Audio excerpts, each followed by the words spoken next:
빌립보서는 바울이 이제 감옥에서 쓴 편지입니다. 이제 빌립보서를 읽으실 때 여러분들이 염두에 두어야 될 것은 이 편지를 쓴 바울하고 이 편지의 수신인인 빌립보 교인들 간의 특별한 관계를 좀 염두에 둬야 됩니다. 특별한 관계란 것은 이제 바울에게는 끝까지 마음에 남는 고마운 그런 교회였기 때문입니다. 빌립보 교회의 설립 과정에 대해서는 사도행전 16장에 비교적 자세하게 기록되어 있습니다. 2차 선교 여행 때입니다. 1차는 물론이고 2차 선교 여행도 지금으로 치면 터키 지방입니다.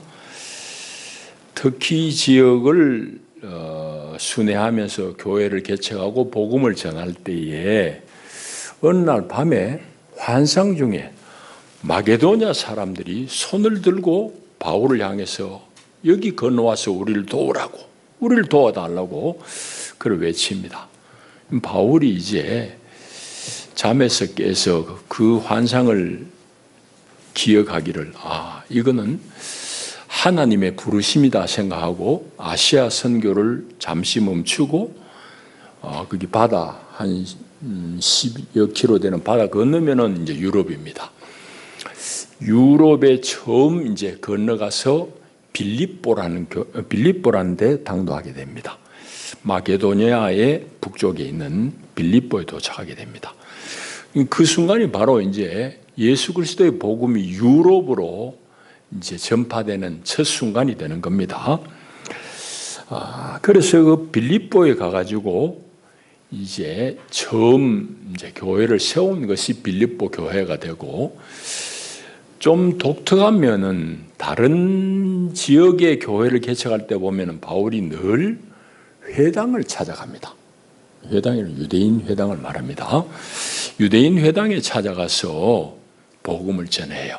하나님을 소개하고 또 예수 그리스도를 전하고. 그렇게 한 이유는 분명합니다. 생자배기들한테 가지고 하나님 어떠고 이런 얘기가 막힐 리가 없으니까 이미 구약 성경을 통해서 하나님을 잘 알고 있고 메시아에 대한 예언의 말씀, 예고도 알고 있는 유대인들에게 가서 구약에 예고되어진 이 메시아가 바로 예수님이다라는 것을 이제 증거한 겁니다.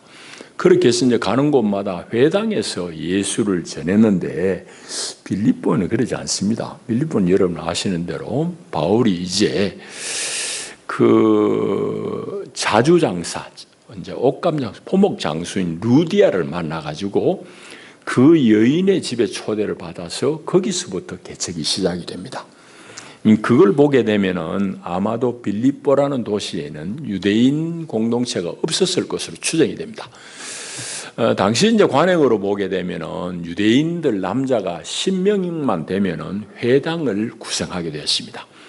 그러니까 빌립보라는 도시는 유대인 남성 성인이 10명 이하였든지 아니면 없었든지 그렇게 우리 추정할 수 있습니다. 그렇게 해서 이제 회당에서 시작을 못하고 이제 여인들, 그 지역 현지인 여인 포목 장수인 루디아 집에서부터 교회가 개척이 됩니다.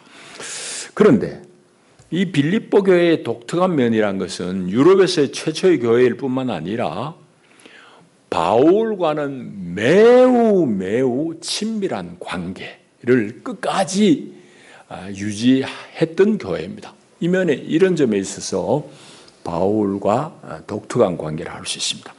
저는 오늘 이 말씀을 이제 묵상하면서 이 본문은 분명히 고린도 교회를 연상하면서 사도 바울이 썼을 것이라는 제 마음에 확신이 들었어요. 그렇다는 말은 없어요. 제 생각입니다. 그렇게 고린도 교회를 생각하고 썼을 것이라고 읽으면 훨씬 더 이 본문이 실감나게 다가옵니다. 고린도 교회는 여러분 아시는 대로 큰 교회입니다. 그리고 부자들이 많은 교회입니다. 그런데 그 교회는 매 파당 지어가지고 싸움을 잘하는 교회입니다. 그뿐만 아닙니다. 싸움박질하니까 이놈들이 얼마나 별났는지 바울의 사도성에 대해서도 시비하고 당신 사도 맞아요? 뭐 이런 소리가 아니에요. 그따위 소리 하는 인간들도 꽤 많았습니다. 바울을 사도로 대우를 안 하는 거예요. 이 인간들 머릿속에는 오직 돈밖에 없어요. 지금 말로 하면은 난 사랑밖에 몰라, 돈밖에 몰라 이런 정도입니다.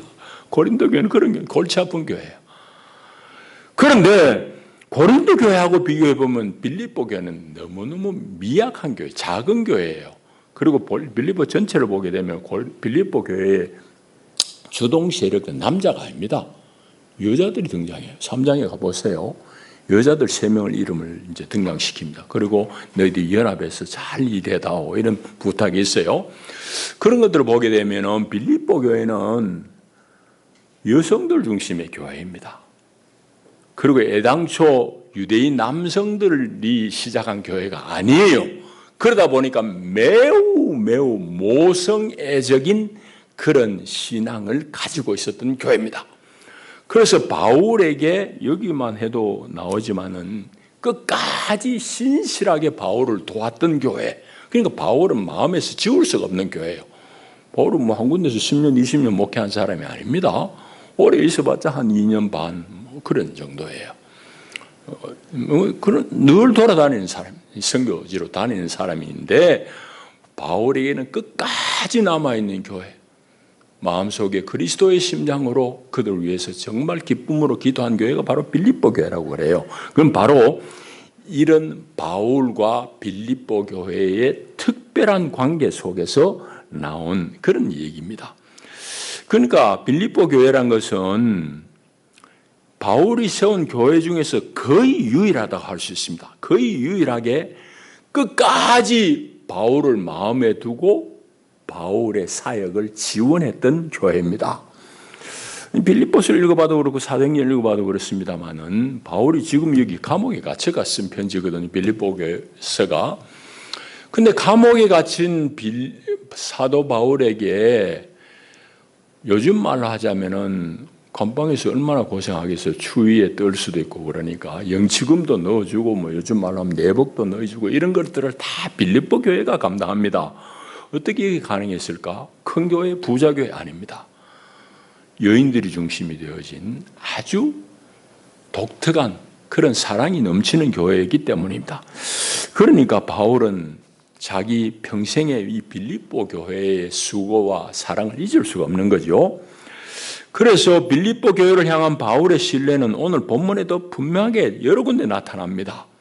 그래서 감옥에 갇힌 바울이 얼마나 외롭고 쓸쓸하고 또 억울한 마음도 있겠어요. 그렇게 힘들어하는 바울에게 빌립보 교회를 염두에 두고 편지를 쓰는 일 자체가 기뻤을 것입니다. 그런 정도로 이해하고 오늘 본문 한번 보시면은 3절에 내가 너희를 생각할 때마다 나의 하나님께 감사하며 간구할 때마다 너희 무리를 위하여 기쁨으로 항상 간구함은 너희가 첫날부터 이제까지는 지금 이 편지를 쓴 때가 주후 64년으로 지금 추정이 됩니다. 그러니까 예수님이 돌아가시고 오래는 안 됐잖아요. 그러니까 주후 64년 이제 바울이 죽을 때 다 됐어요. 그러니까 너희가 첫날이란 것은 교회 개척한 그거는 서기력으로 주후 50년 경으로 추정이 됩니다. 그래서 10수년 동안 변함없이 이제까지 복음을 위한 일에 참여하고 있기 때문이라. 그렇게 이제 말합니다. 그러니까 감사하는 것은 빌립보 교회의 성도들을 생각할 때마다 하나님께 감사하는 거예요. 자신은 비록 감옥에 갇혀가지고 자유가 없는 이런 갇힌 몸이지만은 그 상황을 초월해서 하나님께 감사할 수 있고 빌립보 교회에 감사할 수 있었던 것은 이런 독특한 빌립보 교인들의 사랑의 수고를 기억하기 때문입니다.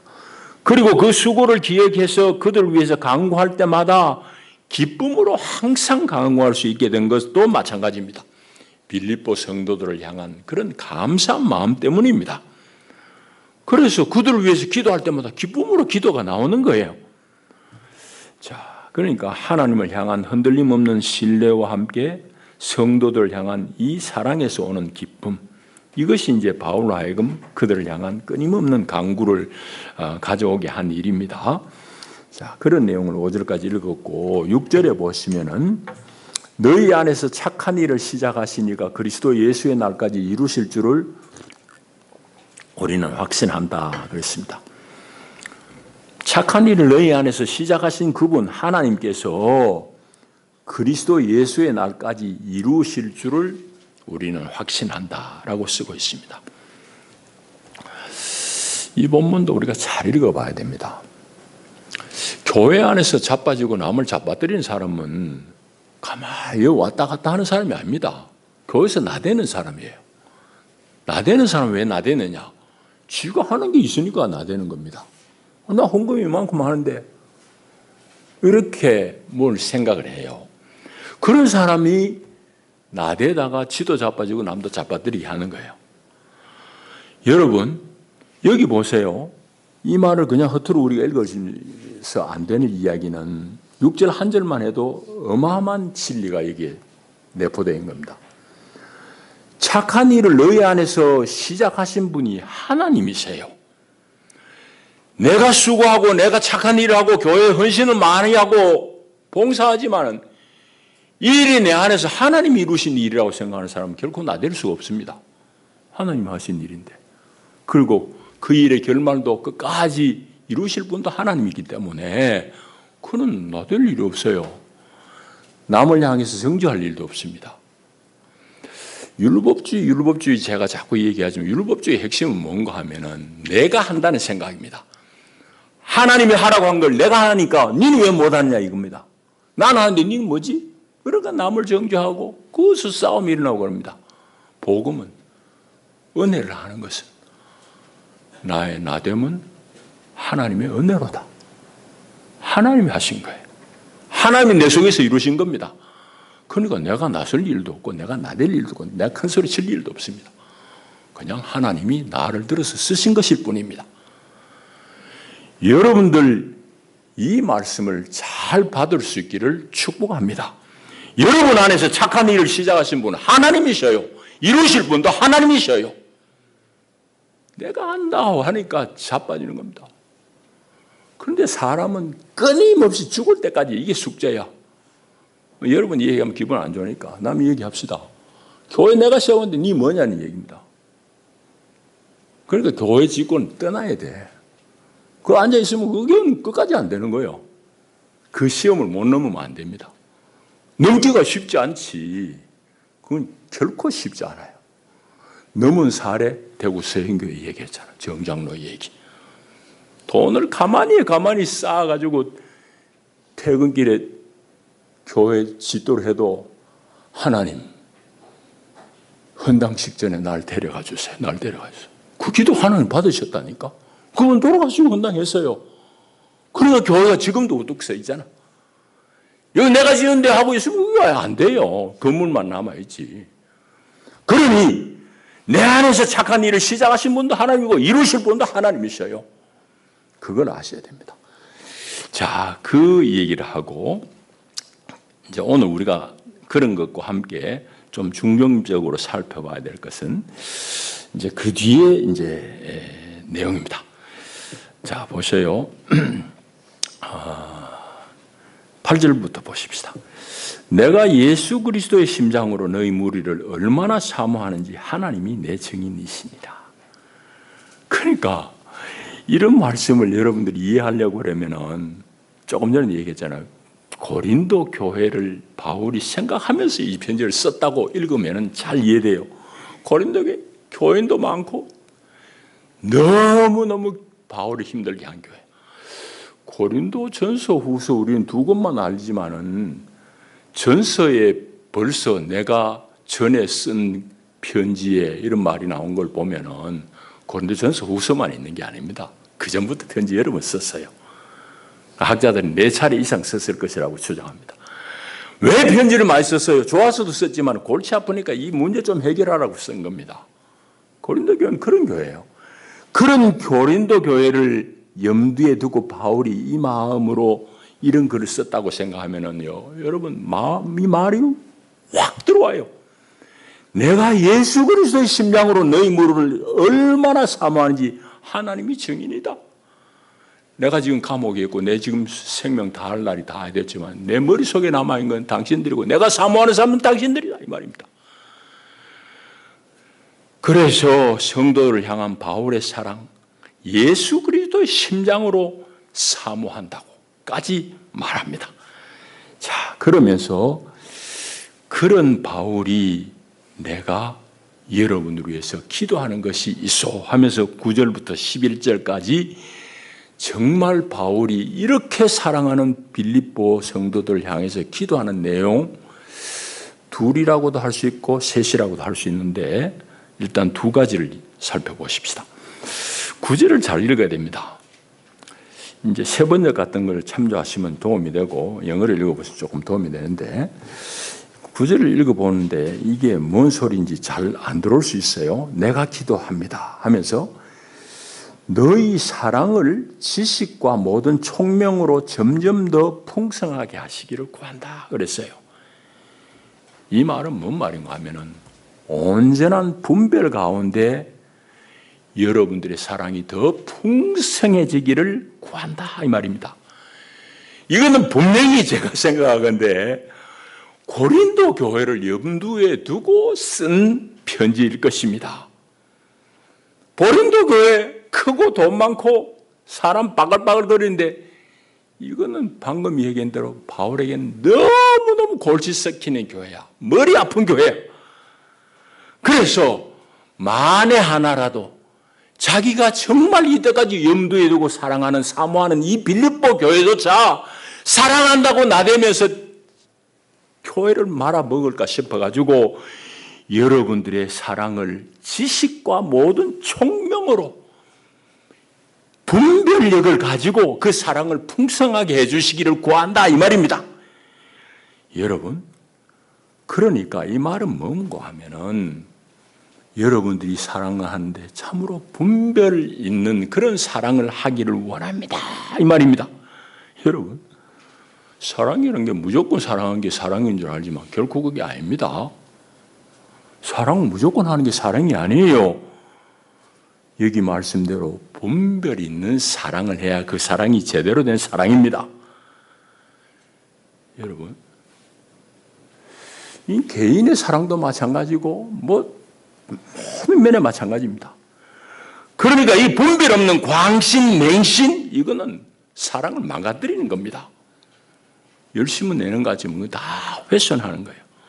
그래서 바울은 참된 지식과 분별력을 갖추어서 사랑을 더 풍성하게 해주시기를 구한다고 한 겁니다. 여러분, 지난주에 우리 다 골로 갈 뻔했어요.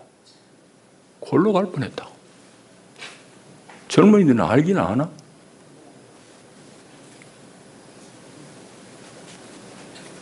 내 세대는 정말 몸서리치는 그런 일들이에요. 그런데 그런 불법적인 짓을 행한 윤석열이라는 사람이 어느 정도로 어리석으냐? 그 불법적인 비상계엄을 선포해 놔놓고도 자기는 뭐라고 그런가 하면 국가를 향한 충정에서 그 짓을 했다고 그래요. 나는 그 사람 말 하나도 신뢰가 안 가요. 본래부터 그랬지만 나는 그분 잘 몰라요. 하는 짓 보니까 지금 엉망이야. 근데 제일 가까이서 잘 아는 사람 명씨가 있지. 그 양반 요새 이 얘기하는데 보니까 유나무기 저는 5살 배기가 권총 들고 있는 거 같다고 그래. 얼마나 친한 사람인데 그 소리 하고 있는 거야. 나는 지금 일 보고는 저 양반 사람 잘 봤다. 그러니까 그 짓을 하고 불법을 행하고 그건 사형 아니면 이제 법대로 하면은 무기징역입니다. 다른 벌이 없어요. 내라는 그래 되어 있습니다. 그러니까 저게 지금 그런 짓을 했는데 자기는 국가를 사랑하는 충정에서 했다고 그러고 앉았으니 기가 막힐 노래. 자기 틀 속에 갇혀 있는 거야. 그럼 자기를 반대하는 사람은 전부 종북 반국가 세력이지. 그걸 일시에 척결 처단해야 된다고. 그러고 앉았으니까 뭐 환상 속에 사는 사람이지. 여러분, 남 얘기할 게 아니에요. 우리도 다 그런 일을 하고 있다고. 역사적으로 봐도요, 그런 열광적인 애국주의자들이 세상을 그르쳐요. 여러분, 히틀러 보셔요, 히틀러. 히틀러 보시라고. 히틀러가 어떤 사람이에요? 애국주의자예요. 1차 대전에서 망한 독일을 구원하는 사람이라고 하니까 독일 사람들이 하일 히틀러야. 히틀러가 내 구원자다 이 말입니다. 그래서 독일 교회들 다 하일 히틀러 그랬어요. 나는 지금 우리 교회 형편을 보면 그때하고 아주 반박이에요. 거의 대부분의 독일 교회들이 히틀러를 찬송할 때에 독일 고백 교회만이 히틀러가 우리 구원자가 아니고 마귀이다 라는 신앙 고백을 발표합니다. 브레멘 선언을 여러분 인터넷 검색해 보셔요. 그런 정도로 눈이 띈 사람은 소수야. 아셨습니까? 아시겠어요? 맹목적인 애국. 이게 사람 잡등. 그러니까 그 사람들은 아주 배타주의자.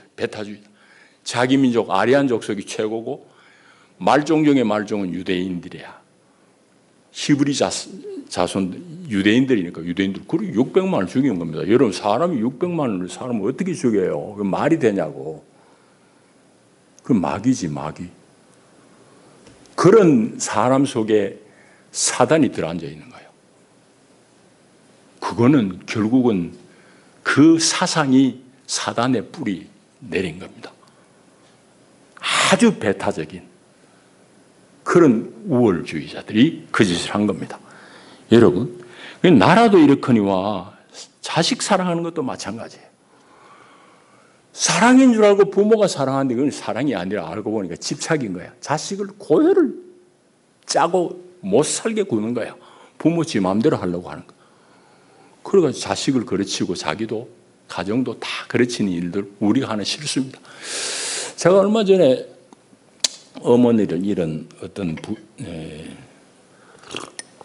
부인을 문상 가가지고 제 경험을 생각하면서 위로를 했어요. 저도 30대 후반에 아버지를 잃고 60대에 이제 어머니를 잃어봤는데 젊어서 그런지 모르지만 아버지 잃을 때는 덜 슬펐는데 어머니까지 다 떠나고 나니까 매우 서운하더라고. 그래, 사모님 잘 위로받으시라고 그랬더니만은 의외의 반응이었어요. 저는 시원합니다. 지난 세월을 생각해 보니까 어릴 때부터 지금까지 나는 어머니에게 학대받고 이때까지 살았다고 그래요. 여러분 그 소리 듣고 내가 머리를 망치로 두들겨 맞는 거야. 이 신앙이 전혀 작동하지 않는 가정이에요. 다 예수 믿는 가정이지. 그런데 그 예수 믿는 가정에서 자식을 그래 학대하고 지금까지도 자식을 고해를 빨렸으니 나는 이제는 시원합니다 이 말입니다. 여러분 사랑도 마찬가지. 하나님 믿는 것도 마찬가지. 내 식대로 믿으면 그거 다 망가지는 거예요. 내가 새벽기도 그러잖아요. 여러분들이 예수를 아냐고 초등학교 6학년 마음으로 중학생 마음으로 국어체를 읽는다고 생각하고 순전한 마음으로 성경을 읽어봐라. 복음서를 읽어봐라. 예수가 어떤 인물인지. 예수가 무엇을 위해서 살다 간지 바라고 그냥 깊이 쌓인 커튼 속에 예수를 우리가 다 희화화하고 있고 엉터리를 이해하고 있는 거지. 그러니 여기 바울이 한 얘기는 고린도 교회를 연상시키며 읽어보게 되면 아주 정확한 당부예요. 너희 사랑을 지식과 모든 총명으로 점점 더 풍성하게 하시기를 구한다. 그런 기도입니다. 자, 그 다음 두 번째, 그 뒤에 10절입니다. 너희로 지극히 선한 것을 분별하며 또 진실하여 허물 없이 그리스도의 날까지 이르기를 구한다. 라고 그랬습니다. 이 말은 여러분, 지극히 선한 것, 간단히 최선을 얘기합니다. 최선의 것을 가려내는 분별력이 있는 그런 삶을 살아서 그리스도의 날에 순수하며 부끄러움이 없는 사람으로 드러나기를 구한다 이 말입니다. 이 말은 뭔 말이에요? 여러분이 주님을 위해서 수고할 때에, 내가 하나님의 교회를 섬길 때에 가장 선한 최선의 길을 선택해서 그 앞에 자기를 드리라는 이 말입니다. 순전한 마음으로. 왜 안 되느냐? 여러분 몰라서가 아닙니다.